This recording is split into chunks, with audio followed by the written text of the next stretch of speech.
Welcome in. Just Kings coming up next. Welcome in, everybody. Back with another Just Kings podcast. Recapping the Jets and Kings game. So yeah, let's get right into it. 6-5 shootout victory, comeback win, and I mean that's huge. It means a lot to the boys in the clubhouse, especially after. Well, actually, they felt like shit anyways because of Jonathan Quick, but you know. Needed that though, because Yes. we're tied for first place. Yeah, and building off of that, the Knights play the Hurricanes today. So we have a chance to jump into first place tomorrow playing the Canadiens. So that's a huge upside for the Kings.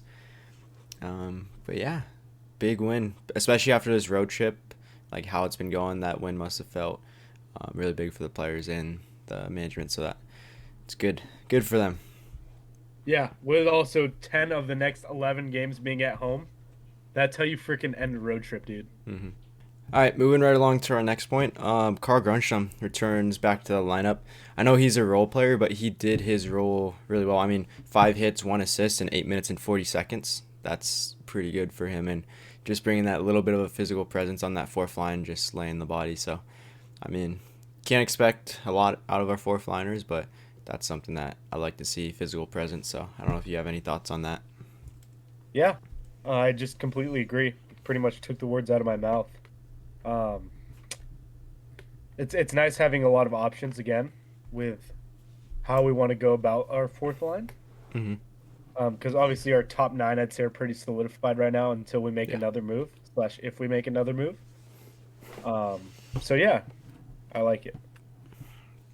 All right. Moving right along today, we're zooming through our points today, which is perfect.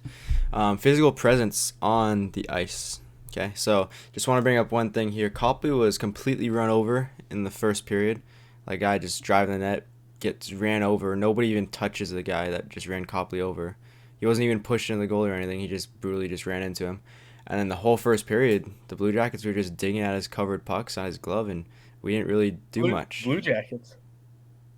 Winnipeg Jets, that's right. Blue Jackets are on the mind with the trade, but I mean, the only time that we really had a physical presence with our defenders was when Doughty and Mikey were out there. Like, that was the only time that we truly started like a little shoving match. But I mean, come playoff time, I think we need a little bit more of a physical presence. So that's something that's concerning me, is that playoff time we're not really too big at the blue line. So yeah, it's not like we necessarily added that much with Gavrikov. But obviously 6'3", stay-at-home guy, known to finish his checks sometimes. That'll help.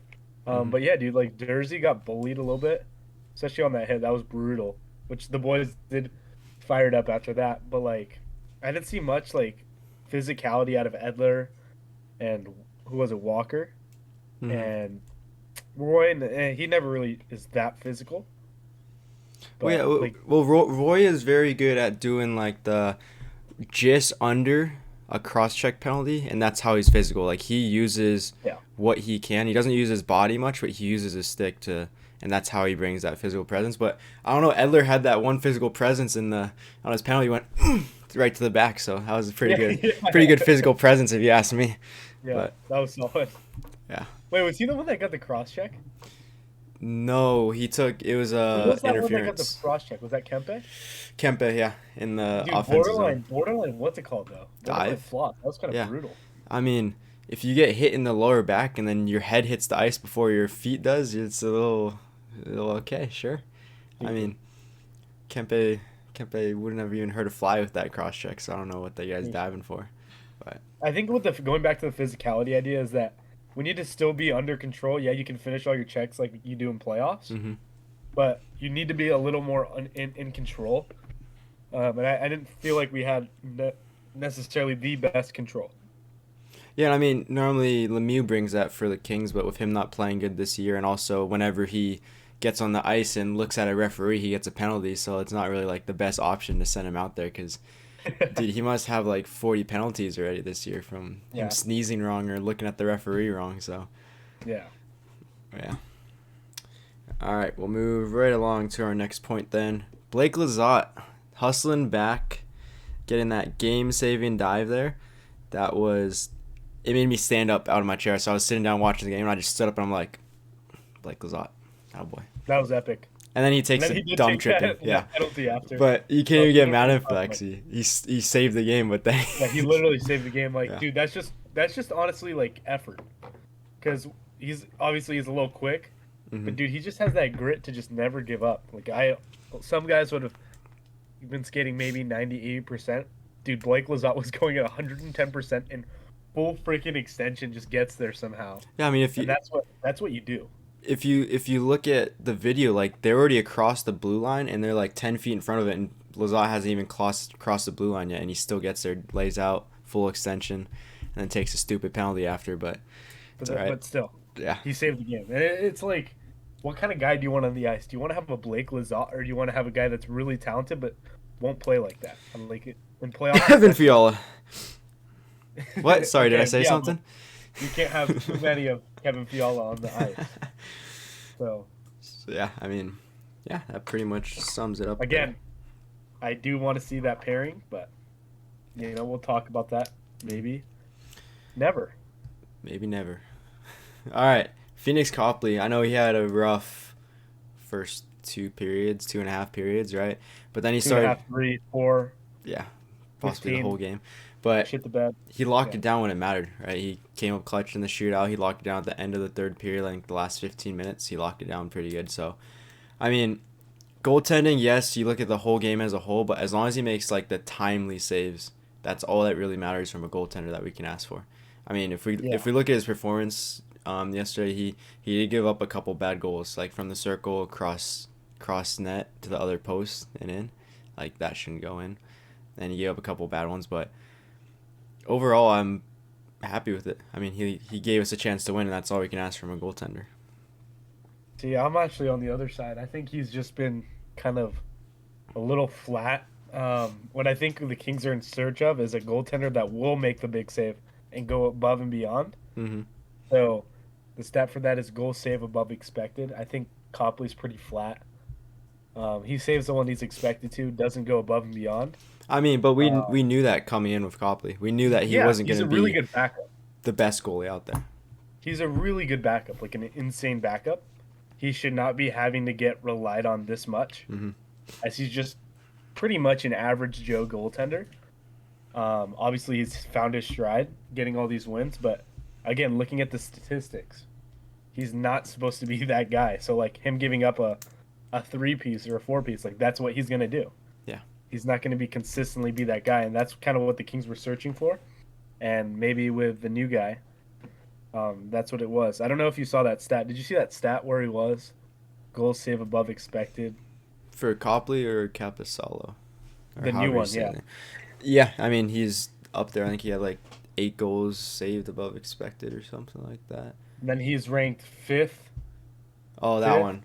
Yeah, in 5-on-5, right? Yeah, with saves above expected in 60 minutes. So, I mean, yeah, exciting to see what this guy can do. But mark it down on your calendars. I think it's March 16th, I think. Blue Jackets are coming to LA. Oh, that's beat. Now, do the Blue Jackets start quick? Yeah, They have you to. do. Yes. Okay. If he does play, there's rumors that he might retire and not even play with them at all. But if Quickie comes in and he shuts us out or something, you know how backlash the Kings fans are gonna have. But if we go out there and score like 9 goals on him, nobody's gonna say a word. I'll probably cry. Mm-hmm. So. All right. Let's get on to our last point, our standout players for today. The first one that I want to do is going to be the longest one, so we'll get into this one. Our second line. I'll start this one. Wow. Andre Kopitar. No, that guy sucks, dude. He only had 4 goals. 15 goals in about 3 minutes. 15 goals in 3 minutes? Yeah, he went he was essentially playing 15? NHL. Okay. He's just making sure you meant to say 15. 4 goals from the captain. Captain speaks. Good performance. Good tip-ins. Good hockey. Good for you, buddy. Yeah, and just the variety of that he brought his goals on 2 tip-ins and then power play, slap shot, and then what was the last one? I'm forgetting. I can't remember, but he has 30? No, not 24. 30 goals. How much? 24 right now. He could actually get 30 goals this season. I think his highest ever was 37 as well, I believe. Dude, incredible pace. Yeah, but I mean, I even remember that. we were talking about a slow start at the beginning. Yeah, he had like 4 goals in 20 games, and now he has like 15 goals in like 10 games. So, yeah. All right. Going on to my next standout. The second line. Okay, so our second line typically gets the lockdown of the other team, right? They need to play good defense for us to win. They're not really as concerned with scoring that many goals, right? And they understand that their first objective is to lock down the top line of the other team, right? So why is arguably one of our worst defensive players, Kevin Fiala, playing on the second line where he has a defensive responsibility first? Yeah, so why don't we throw Iafallo up on that second line? He's a way better defensive player, and let Kevin Fiala run with that third line of Lizotte and Velarde, who he was with most of the time anyways on that third line. Yeah, because think about their playstyles too. It's like Phil Deneau and RV are more of a north to south guy, like playstyle, and Kevin Fiala is going all over the ice, east to west. He loves to carry the puck, so his playstyle doesn't necessarily fit with the north to west. Yeah, no, north to west. That's a good one. I've never heard that one North before. north to south. Dude, this is a great podcast. We've had a bunch of mistakes on what we're saying, but Morning. we're trying. It's all that matters. But yeah, I think that second line needs to get broken up. They're -3 rating on the day as well, so Yeah. they just gotta switch it up, in my opinion. Mm-hmm. All right, do you got another one? Yeah. Who was I gonna go with? Oh, so Phoenix Copley. So obviously he knows he had a bad game. He knows he doesn't want to give up 5. But dude, when you talk about a goaltender and how they can steal you a game, it's when they start to make those big saves. Whenever it is, overtime, make some big saves, shootout, electric, and he really stole that game. It wasn't necessarily the Kings guys. It was Phoenix Copley in the shootout, just snagging it. Yeah, I mean that last save on Wheeler with the glove there, that was just huge. Like he was just. And he sat there. But he was in the right position. And the scorpion save, are you kidding me, bro? It's that was epic.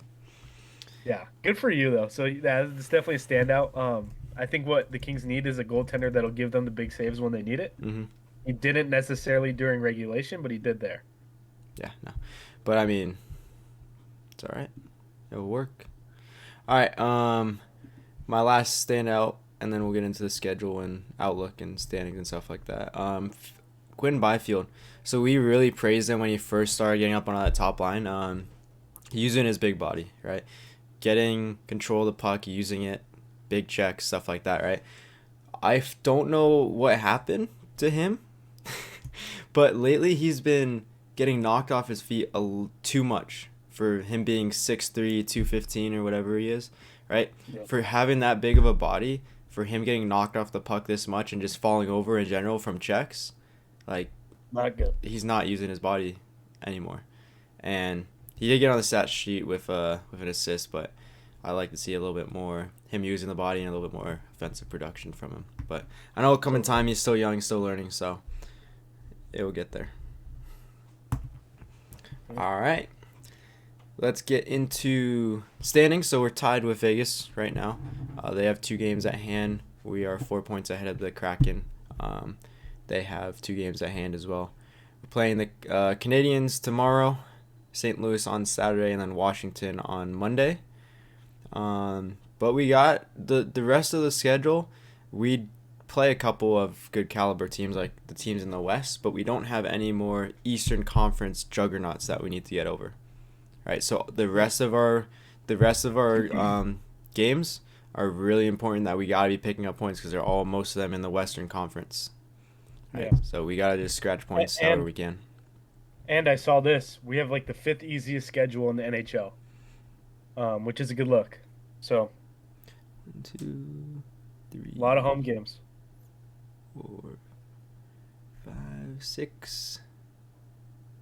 We have 8 out of the last 20-ish games are against non-playoff teams. So that is really good to see. And we gotta get 16 points from those. So. Yeah. But yeah, All right, so do you want to do goal predictions? I mean, we didn't get the Phoenix Copley Jonathan Quick one right, but if we throw out Jonathan Quick, we might get this one right. Mikey Anderson. Well, then I'll just go Matt Roy. Thanks for watching. We'll see you guys next one.